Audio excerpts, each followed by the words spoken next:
Egipto, tierra de tesoros escondidos, secretos enterrados y siglos de misterios sin resolver. El dominio de su última reina, Cleopatra, trajo el caos y el desastre. Vio morir a una civilización de 3000 años y su historia ha estado envuelta en mitos. Casi todo rastro acerca de ella se ha perdido o destruido. ¿Podrán los expertos de hoy reconstruir la historia de Cleopatra, la última faraona de Egipto?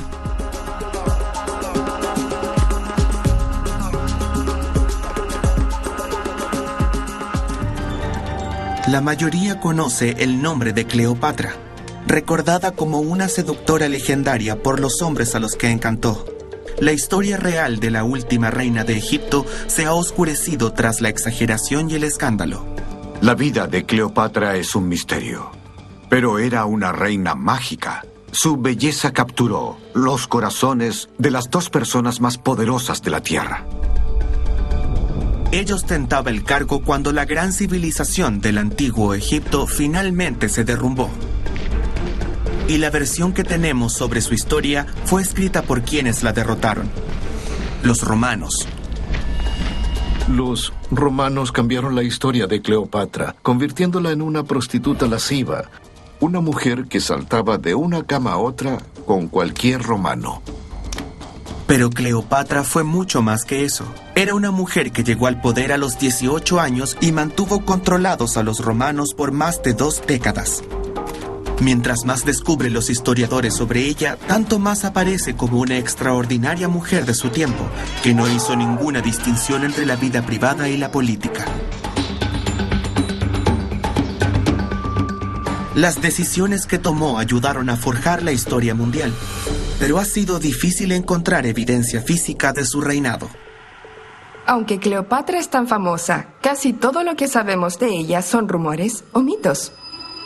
Es importante buscar la evidencia egipcia de Cleopatra, porque fue la gobernante de Egipto, era su hogar y su país. Si encontramos evidencia egipcia, tendremos la perspectiva de los egipcios sobre el reinado de Cleopatra, no la de los romanos. Cleopatra nació en un periodo único de la historia egipcia, un periodo donde 2 culturas se fusionaron para dar forma a una sociedad completamente nueva. Aunque sea recordada como una mujer egipcia, en realidad era producto de una dinastía griega que llegó a Egipto 300 años antes. Esa gente era básicamente griegos del norte de Grecia, de lo que llamamos hoy Macedonia. La dinastía fue fundada por Ptolomeo, uno de los generales de Alejandro Magno, que lo siguió por Asia. Básicamente, tomó el control de Egipto y fundó su propia dinastía ahí. Esencialmente, los Ptolomeos eran griegos y egipcios. Los egipcios llevaban 2500 años construyendo sus inconfundibles monumentos. Pero los Ptolomeos lograron dejar su propia huella. Las ciudades de Egipto están llenas de construcciones de estilo griego. Incluso aquí, en Saqqara, los antiguos cementerios de los faraones tienen estatuas de grandes pensadores griegos como Homero y Platón, entre otros. Tras varios gobernantes ptolomeos poco notables, el último gobernante real del período tolemaico fue Cleopatra. Ella terminó el período helenístico que había comenzado Alejandro Magno cientos de años antes. Pero los Ptolomeos no pisoteaban las tradiciones egipcias. Se esforzaban en demostrar cuánto las respetaban. Adoptaron costumbres locales, vestimentas egipcias y construyeron nuevos templos para los dioses egipcios. En Egipto aún sobreviven pruebas de esta fusión de culturas, pero uno de los mejores ejemplos está escondido bajo las calles de la Alejandría actual. Colin Clement visita la tumba de Adriano de Com el Shogafa, al suroeste de la ciudad. Este es un guardián de la tumba, con la cabeza de Anubis, quien representa en la antigua religión egipcia al dios de la vida después de la muerte. Y acá abajo, en vez de piernas, vemos la cola de una serpiente Agatodemón, un dios benéfico del periodo helenístico. Es un ejemplo perfecto de la mezcla que surge en Alejandría. Y esto refleja el mundo en el que nació Cleopatra. Estas dos grandes culturas que se fusionaron dominaron el mundo antiguo, definiendo cómo pensaba, vivía y construía la gente. Es algo extraño, como una mezcla, pero sin embargo sigue siendo asombroso. En el Egipto de los Ptolomeos, la mezcla de griegos y egipcios provocó una fusión y en Alejandría era típico que su gente hablara la lengua griega como la egipcia y comenzaron a hacer sus construcciones y su arte de forma griega, pero con elementos egipcios. La misma mezcla debió influenciar la forma en que Cleopatra se crió. Creía como los egipcios en el poder absoluto del faraón y reverenciaba como los griegos el conocimiento y el aprendizaje. Podría decirse que fue una mujer perfectamente educada. Claramente era una persona importante, con gran inteligencia y habilidades multilingüísticas. Los expertos de hoy creen que la educación de Cleopatra la preparó para vencer en el mundo. Aprendió a hablar 9 o 10 idiomas. Su sabiduría como reina de Egipto proviene de que ella vivía en la más maravillosa y culturizada ciudad del mundo. Podríamos considerarla como la figura representativa de la erudición y la aristocracia, quizás por el vínculo con Alejandría, centro de aprendizaje en la antigüedad, debido a la famosa Biblioteca de Alejandría. La Biblioteca de Alejandría era el centro del mundo para Cleopatra. Hoy, en el lugar donde estuvo ubicada, se levanta una moderna construcción como monumento al antiguo edificio.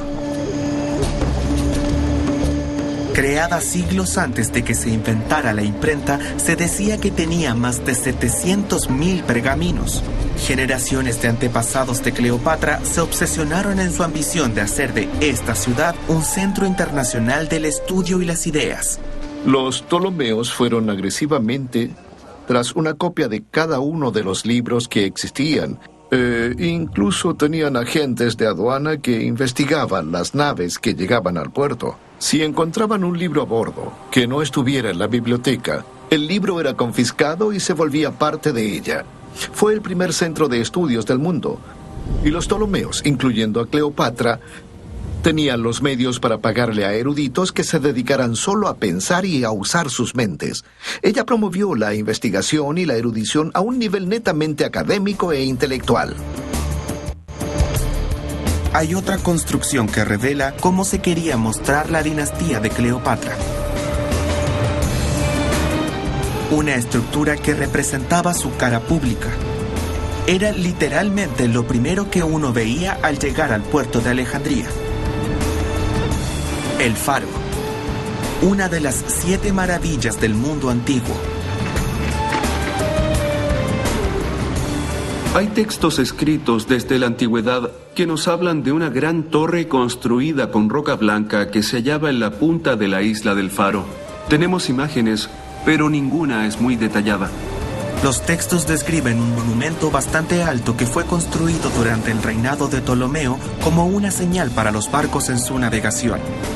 Pero aunque sabemos que el faro existía, no estamos seguros de cómo se veía. El gran avance en los últimos años fue el descubrimiento de elementos de su monumental puerta de entrada. Encontramos ambas jambas y un dintel.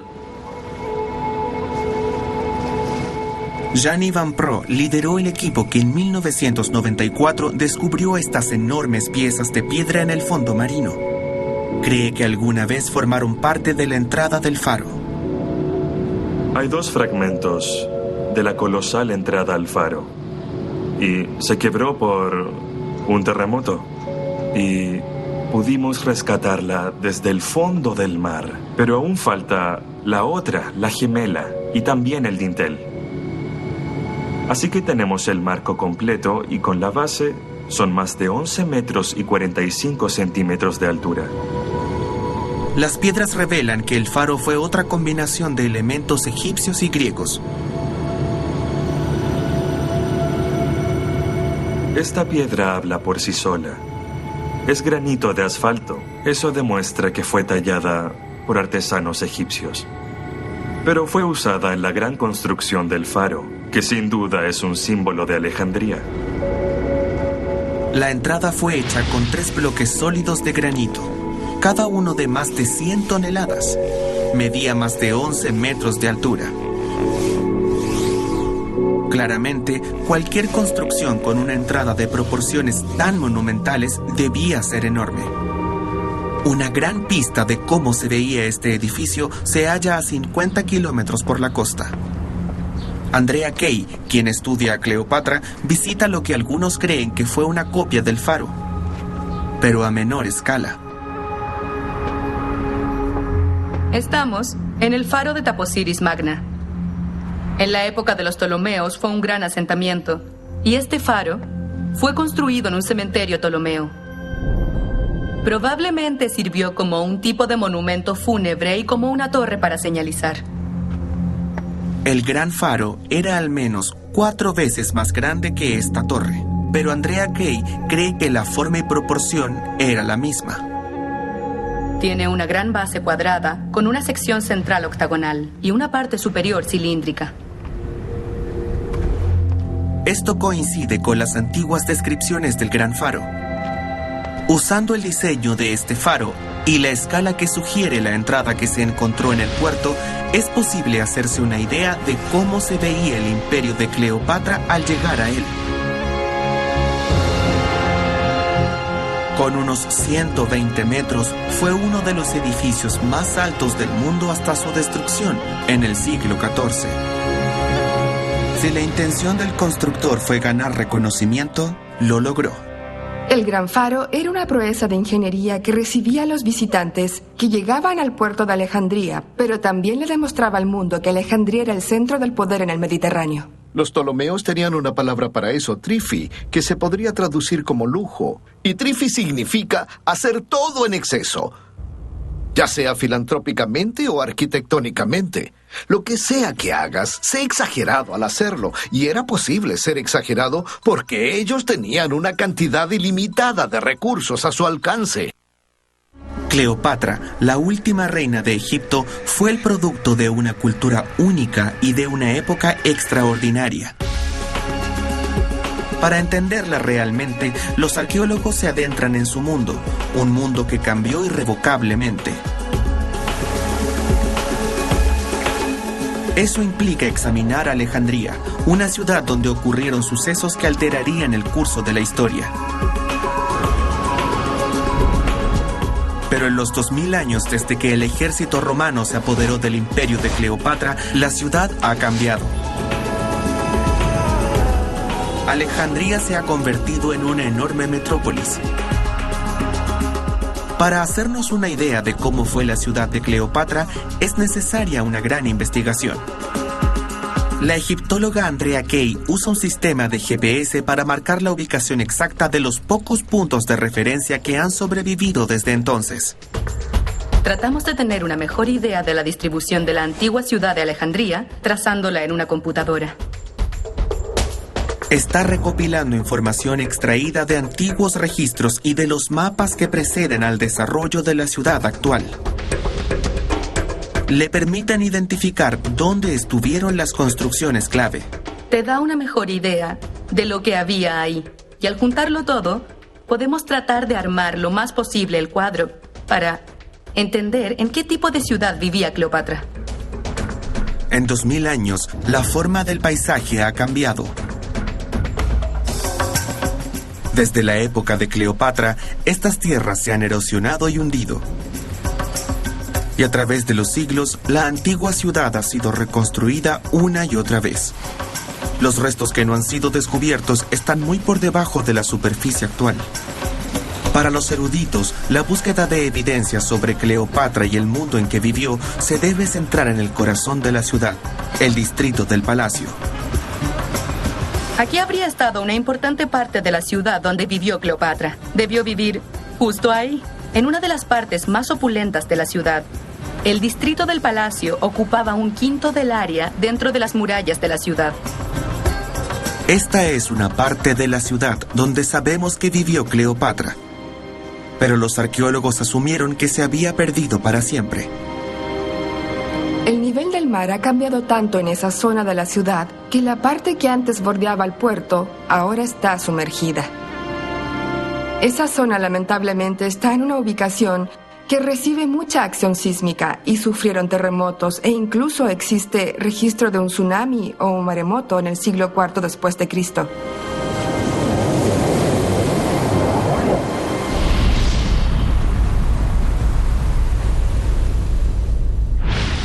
Sin embargo, un hombre estaba convencido de que aún habían pistas esperando ser encontradas. A principios de la década de los 90, el arqueólogo marino Frank Godio empezó a bucear en el puerto. Solo buscaba fragmentos y lo que encontró fue una ciudad sumergida. Él y su equipo comenzaron a exhibir algunos de los objetos que han traído a la superficie.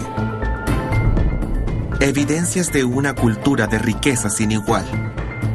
Primero nos sumergimos para ver si se podía salvar algo, y solo pudimos ver sedimento. Todo estaba enterrado bajo el sedimento y bajo el agua. Entonces, tuvimos que hacer una excavación submarina. Y de a poco vimos granito rojo. Un bloque de granito rojo. Y al limpiarlo, vi jeroglíficos. Ese fue el primer artefacto que encontramos en el puerto de Alejandría. Encontramos miles y miles de artefactos. Bellas esculturas. Es como una visión hacia el pasado, hacia todo lo que pudo haber existido ahí antes. Había ruinas de edificios y estatuas honrando a varios dioses y faraones. Cada objeto ayudaba a armar una imagen de la antigua Alejandría. Y finalmente, hubo un avance que se pudo relacionar directamente con Cleopatra. A veces encontrábamos artefactos que se relacionaban con ella. Por ejemplo, encontramos una imagen del padre de Cleopatra. ¿Habrán cargado esta estatua o supervisado su construcción? Hay otro busto que tiene una conexión incluso más personal. También hallamos un hermoso busto en granito negro, que fue identificado como Cesarión, el hijo de Cleopatra y Julio César. Este es el busto del hijo de Cleopatra, Cesarión, hijo de Julio César y asesinado por su sucesor. Se cree que estaba junto a una estatua de la misma Cleopatra. El lugar del puerto donde se encontró fue identificado como el Palacio de Ptolomeo. Los hallazgos de las excavaciones submarinas han provisto una conexión tangible con una época que hasta ahora fue leyenda. Nos llevan a conocer íntimamente la ciudad de la Cleopatra real. Cleopatra no sabía que sería la última de los Ptolomeos, una dinastía que gobernó Egipto por 300 años. Creció con una visión que daba por sentada la superioridad, la grandeza y el derecho a gobernar de su familia. Llegó al trono a los 18 años. ¿Cómo afecta a alguien la riqueza desenfrenada y la ventaja absoluta? Te convierte en una fuerza dominante. Llegas a ser la amante de una nación que abarca desde Alejandría hasta incluso Roma.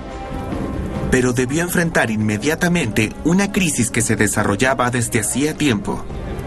Los Ptolomeos habían desintegrado a Egipto. Su incompetencia como gobernantes, sus fracasos en los campos de batalla, su inhabilidad para controlar a los cortesanos y sacerdotes y su exagerada autocomplacencia llevó a la dinastía al peor momento en su historia. Cleopatra heredó un imperio que iba directo al desastre. Su reinado comenzó con una lucha por el poder. Su hermano usurpó el trono y la desplazada reina tuvo que ocultarse. En las tumbas de Anfushi, ocultas bajo la ciudad moderna, Yaniv Sampro encuentra evidencia contemporánea de lo que pasó a continuación.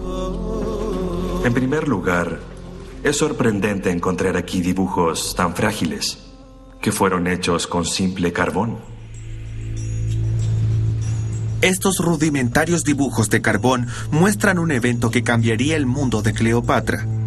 Al ver la oportunidad de ganar poder frente a un debilitado Egipto, Roma envió una flota de barcos a Alejandría, con Julio César a la cabeza.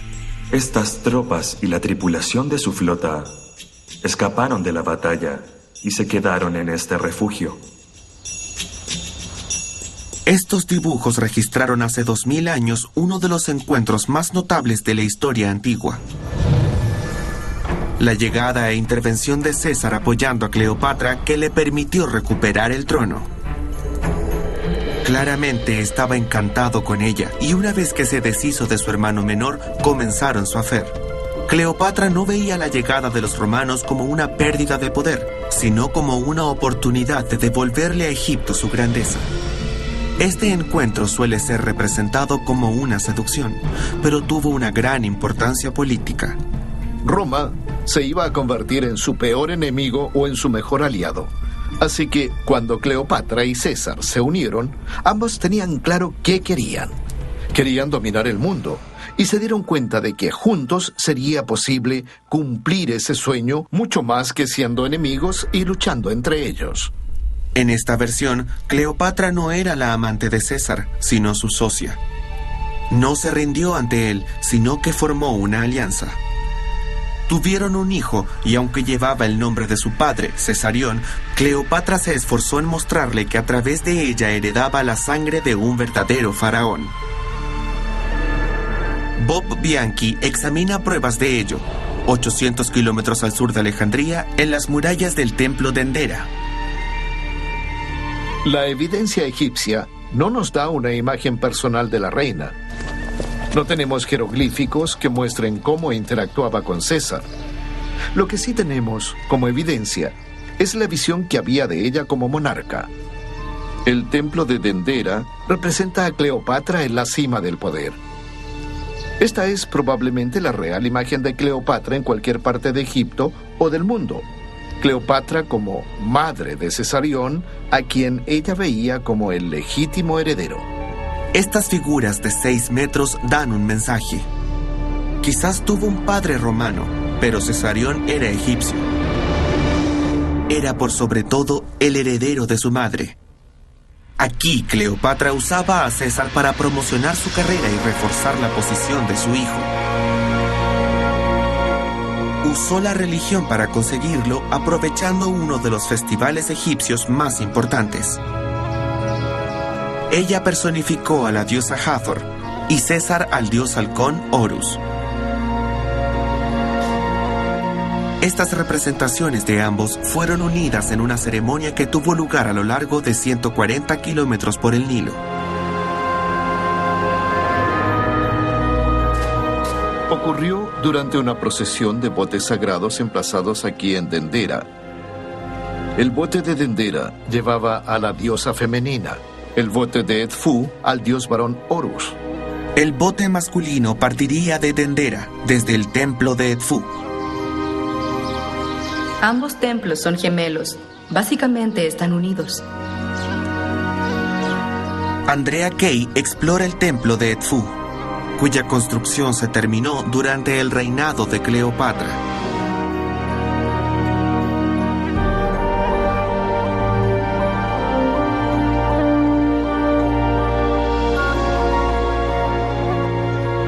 Cleopatra dejó claro que ella era la diosa Hathor y quedó claramente implícito que César era el rey Horus.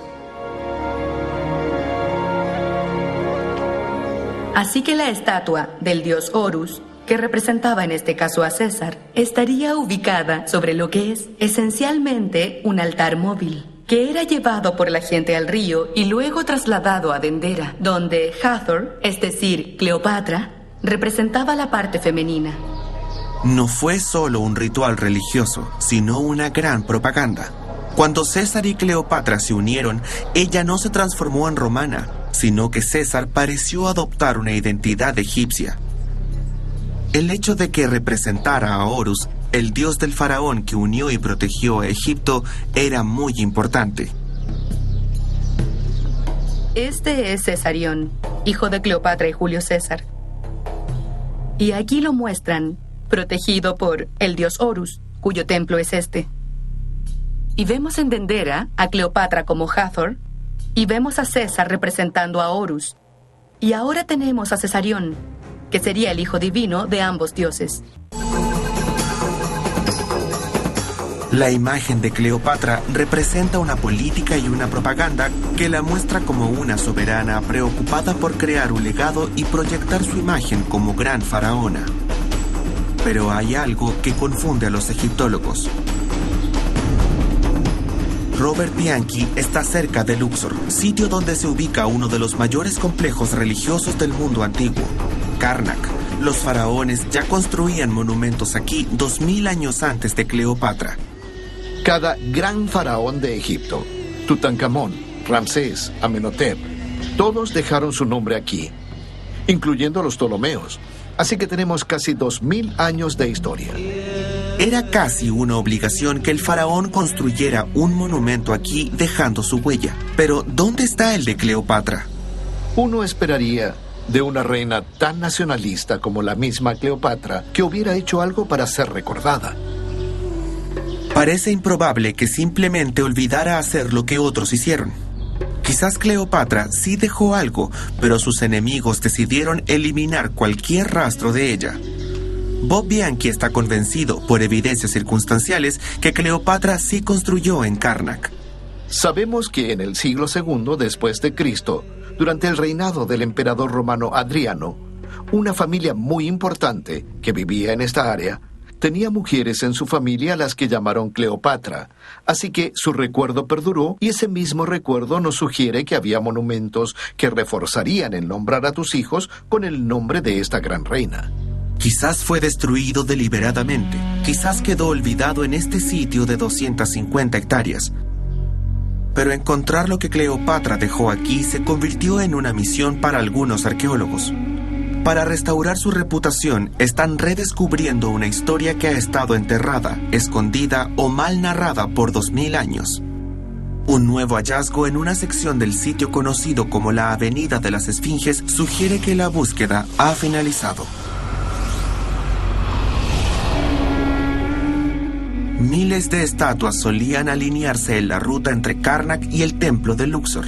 Cada una tiene la cabeza de un faraón y el cuerpo de un león. Por mucho tiempo se ha creído que estas estatuas precedían a Cleopatra por unos 300 años, pero una nueva postura plantea que no es así. Lo que encontramos fue una nueva cabeza para una de las esfinges que hay aquí, y parece que esa cabeza fue hecha en la era tolemaica. Juzgando por el estilo de la estatua y la cara que representa, Mansur Boreik cree que se acerca bastante a la época de Cleopatra. Los ojos son más grandes y las cejas son más largas. Así que creo que los Ptolomeos añadieron esfinges a esta ruta ceremonial, creo. Es una de varias estatuas similares que se encontraron agrupadas. Su presencia convenció a Boreik y su equipo de que deberían enfocar la búsqueda aquí. Eventualmente, hizo el descubrimiento que generaciones de arqueólogos habían perseguido. Un tallado alargado que contenía el nombre Cleopatra, la inscripción sagrada de la gran reina. Aquí tenemos buenas pruebas sobre Cleopatra.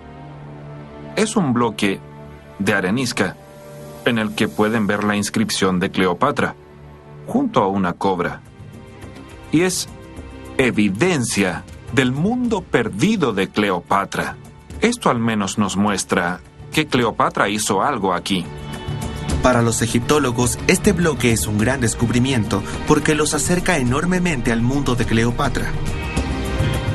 Pero también es un recordatorio de la poca evidencia física que existe. Ramsés el Grande dejó su nombre por todo Egipto y construyó un imperio en piedra. Keops construyó la Gran Pirámide, una de las 7 maravillas del mundo antiguo. Usualmente, un faraón llenaba los templos con estatuas de sí mismo. Pero Cleopatra no lo hizo. No hay grandes estatuas de ella en Alejandría. Para encontrar una imagen de la reina en esta ciudad, hay que buscar en algo mucho más humilde, como las monedas. Colin Clement vino a esta bodega para ver las reliquias de un imperio financiero perdido. Es maravilloso encontrar monedas en tan buena condición, especialmente de la época de Cleopatra, quien es extremadamente famosa, pero muy poco conocida en cuanto a corroboraciones arqueológicas. Es reconocida mundialmente, pero en la ciudad que ella gobernó, hay muy pocas señales de su presencia. El hecho de que hayan sobrevivido hasta hoy es extraordinario, pero las monedas ya eran excepcionales en su época. Tenemos el perfil de la misma Cleopatra, quien no es increíblemente hermosa a pesar de todos los mitos y leyendas que la rodean, pero claramente es ella, y que nos dice. En términos de monedas egipcias o ptolomeas, no suelen haber representaciones femeninas, a menos que sea junto a un rey. Aquí la tenemos como soberana, así sabemos que Cleopatra estaba a cargo del país y que ella gobernaba. En sus 3000 años de historia, hubo 5 ocasiones en que el antiguo Egipto fue gobernado por una faraona. El reinado de Cleopatra fue una de ellas, pero Bob Bianchi cree que estas monedas no eran para el pueblo egipcio. Los antiguos egipcios no usaban monedas, sino el trueque. Las monedas que acuñaba Cleopatra eran para pagar a los griegos que trabajaban para ella.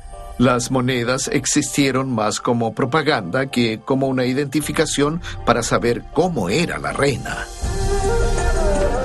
El objetivo del rostro marcado en estas monedas en el extranjero no era que vieran a Cleopatra como realmente era, sino como la reina quería ser vista. No fue la víctima de una imagen errónea, como ocurrió después, sino que la usó en su beneficio. En las monedas se muestra como una clásica griega, recordando la conexión ancestral con Alejandro Magno. Pero en las paredes del templo de Dendera es totalmente egipcia, la encarnación misma de la diosa Isis. Entonces, ¿cómo se veía Cleopatra a sí misma?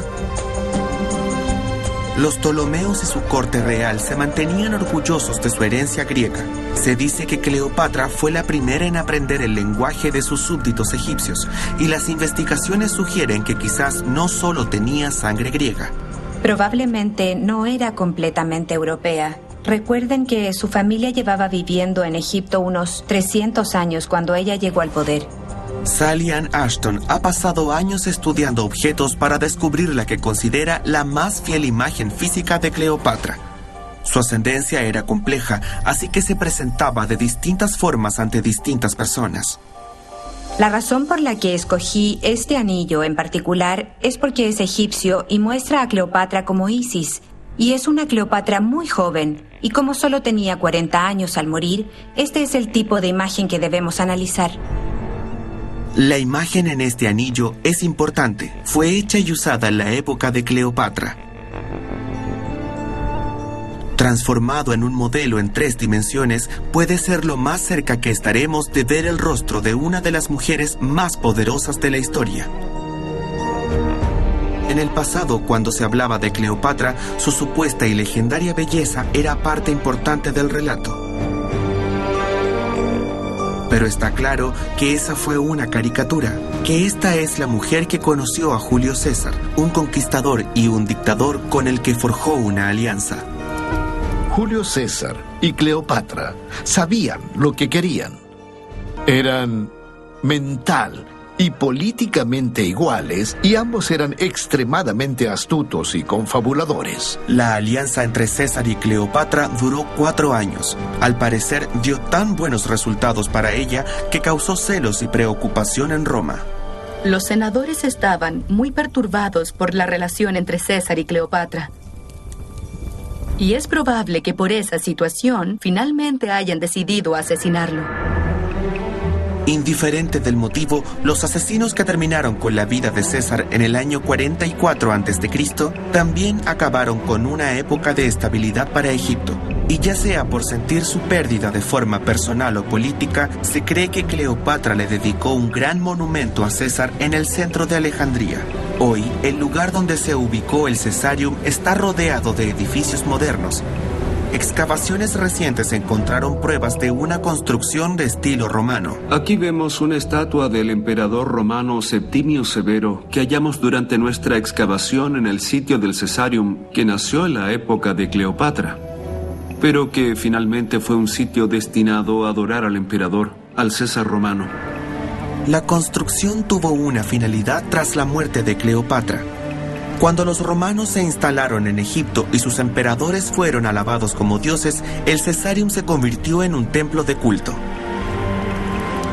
Originalmente construido como un monumento egipcio a un fallecido amigo de Egipto, fue ampliado y extendido como un recordatorio en piedra de la presencia dominante y el poder de Roma. Fue descrito por Filón de Alejandría. Dijo que era espléndido, lujoso y adornado con muchas estatuas. La impresión general que hay de él es que era un sitio rico y culto, naturalmente dedicado al emperador. Pero en la época que se escribió ese registro, la estructura que construyó Cleopatra ya habría desaparecido, arrasada por las fuerzas romanas que, según expertos, trataron de eliminar cualquier rastro de ella debido a que estuvo presente cuando Roma casi se autodestruyó. Con la muerte de Julio César, Cleopatra perdió su mayor aliado en Roma, y lo que fue una relación entre iguales se convirtió en la de un depredador y una presa. Dos hombres lucharon afirmando ser el heredero de César, y Egipto se convirtió en el premio. Marco Antonio fue un general romano y era la mano derecha de Julio César. Tras morir César, Marco Antonio compartió el poder con Octavio.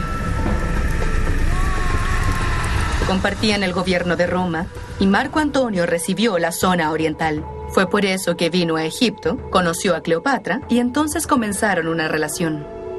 La relación entre Marco Antonio y Cleopatra dio como fruto 3 hijos. Se recuerda como un romance condenado, pero quizás fue también una jugada inteligente por parte de Cleopatra. Sin Julio César en la ecuación, Cleopatra aún necesitaba un aliado en Roma. Asegurar el apoyo de Marco Antonio fue otra astuta estrategia de parte de Cleopatra en su plan de proteger los intereses de Egipto. Cleopatra necesitaba a otro poderoso aliado que reemplazara a Julio César, y el único candidato viable era Marco Antonio.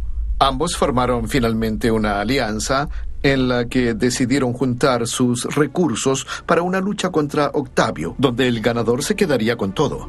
Los historiadores romanos registraron cómo, en una ceremonia llamada las Donaciones de Alejandría, Antonio y Cleopatra dividieron su imperio y dejaron a sus hijos como jefes de estado. Cleopatra gobernaría Egipto con Cesarión, mientras las otras tierras eran divididas entre los 3 hijos que tuvo con Marco Antonio. Pero la idea de que estaba regalando territorios le creó nuevos enemigos en casa. La razón por la que no les gustó a los romanos fue que estos territorios no le pertenecían para regalarlos. Con fuerza y apoyo, el rival de Marco Antonio, Octavio, vio la oportunidad para al fin vencerlo. Marco Antonio y Cleopatra enfrentaron navalmente a Octavio y fueron derrotados.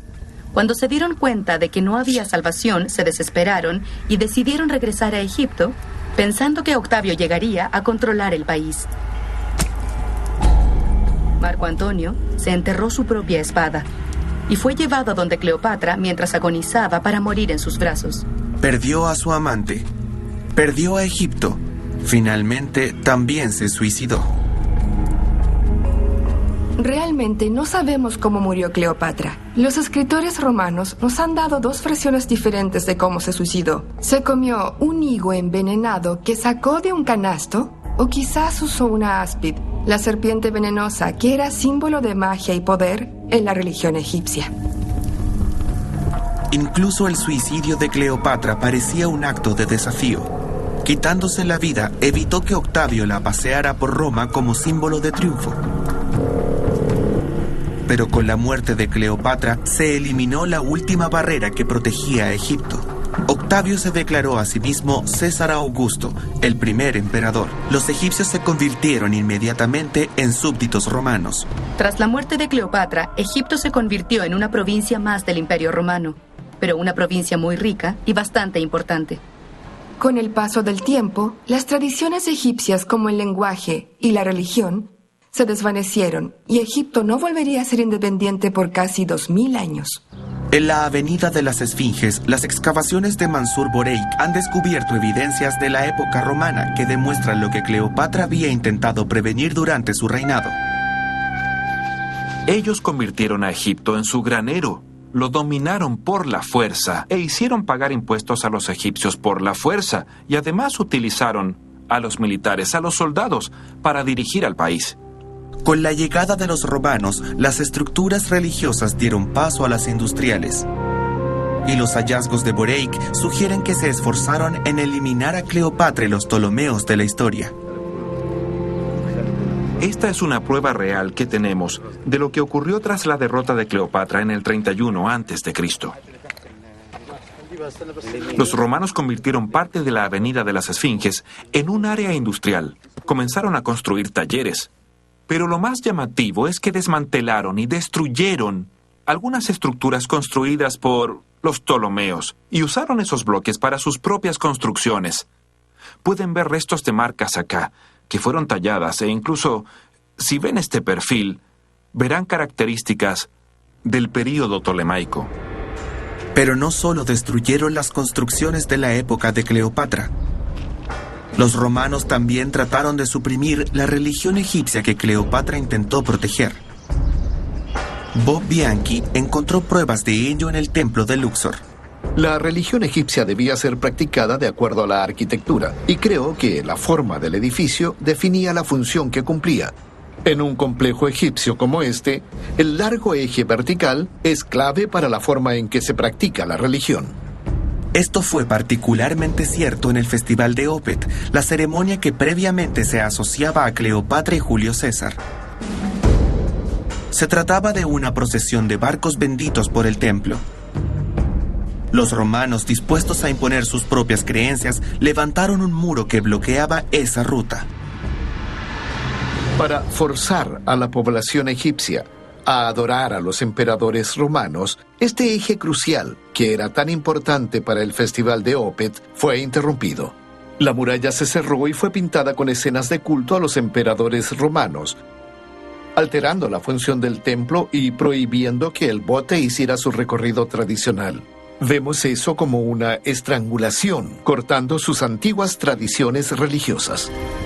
La derrota y muerte de Cleopatra abrieron la puerta para una ocupación total de Roma en Egipto. ¿Pero puede verse como su propio fracaso? Muchos historiadores creen que sin ella el dominio romano hubiera llegado mucho antes. La prueba de que frustró a los romanos es que hayan tratado de manchar e incluso eliminar su nombre. Dejando de lado la visión romana de ella, la evidencia muestra a una mujer única. Presidió una de las mayores ciudades de la antigüedad y dejó su huella en algunos de los templos más bellos. Por 2 décadas protegió a su país de la primera superpotencia del mundo. Simplemente no pudo contener el flujo de la historia. La historia de Cleopatra es el ocaso de la civilización egipcia como la conocemos. Vemos esta civilización desde las pirámides hasta Tutankamón, pasando por Alejandro el Grande, y con su muerte, la civilización faraónica se acaba. Porque su próximo gobernante, Augusto, es un patrón ausente, y no hay monarca presente en Egipto. Ella es la última página del último capítulo de la gloria que fue Egipto.